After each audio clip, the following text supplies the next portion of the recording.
guess what? It's not enough. Stay hard. Let's say you're an alcoholic. You hang around people who drink. And let's say you want to stop drinking. Those people want to bring you back in. Like, I used to be this guy who wasn't worth anything.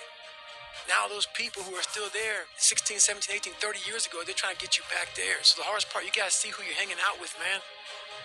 You got to hang out with the people who you want to be like the most. And especially if you're around someone that makes a lot of excuses and they're always failing, they're the opposite of inspiration. They're like a vacuum. 100%. Just sucking it out of you. Why are you doing that today, man? Yeah.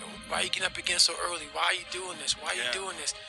The people you hang around with will suck the fucking life out of you. Yeah. Sometimes you just gotta be alone, man. Get your shit in. And then there's also people that you're going to be around that are always failing and they're always fucking up and then they're always coming to you to try to get you to help them. Exactly. They become a giant burden. Yes. They can never look in the mirror and get their own shit together. And they're always looking for external help. That's right.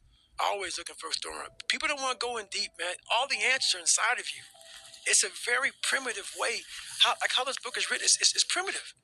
It's very barbarian. It's how we all think. It's how man once walked the earth.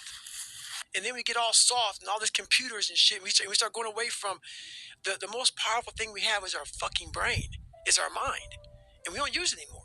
But see, because you've overcome and because you've accomplished so much now, that even when you talk about that moment of like embracing that suck, like you see there's a big ass smile on your face. Like you've got a total different approach to it than the average person. Oh yeah. The average person, when you talk to them about doing chin-ups for 24 hours or anything fucking crazy, they don't look at it like, oh, there's like a negative, a doom feeling. That's the thing about it, man. I talk about my book, open-mindedness.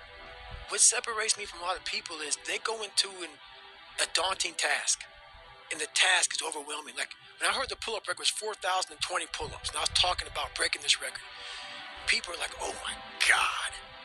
I went right to a pen and paper. Like, what are you doing? I'm doing the math, man. What are you talking about? I'm open-minded to the fact that, okay, if I do 5 pull-ups in a minute for so many hours, I can get so many pull-ups in. How much time do I have to rest? I was breaking the math down. You have to be open-minded to the possibilities that I can do this. Once you shut your mind down to the possibility that it can be achieved, there's no way it can happen. If you're in a fight, you have to attack.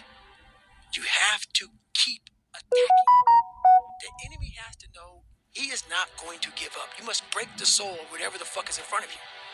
That's what I realized. I was never breaking the soul of anything in front of me. So that's why I came up with this thing called Taking Souls in my book. I started to devise ways to break a soul of a human being, of an object, of whatever's in front of me. And if you keep on attacking something, nothing wants to stand in front of anything that is relentless. Nothing. A lot of times I'll be in a tourism mile run or something like that, and I'm all jacked up. Body's broken, mind's broken, spirit's broken. I start to say, what if I can pull this off?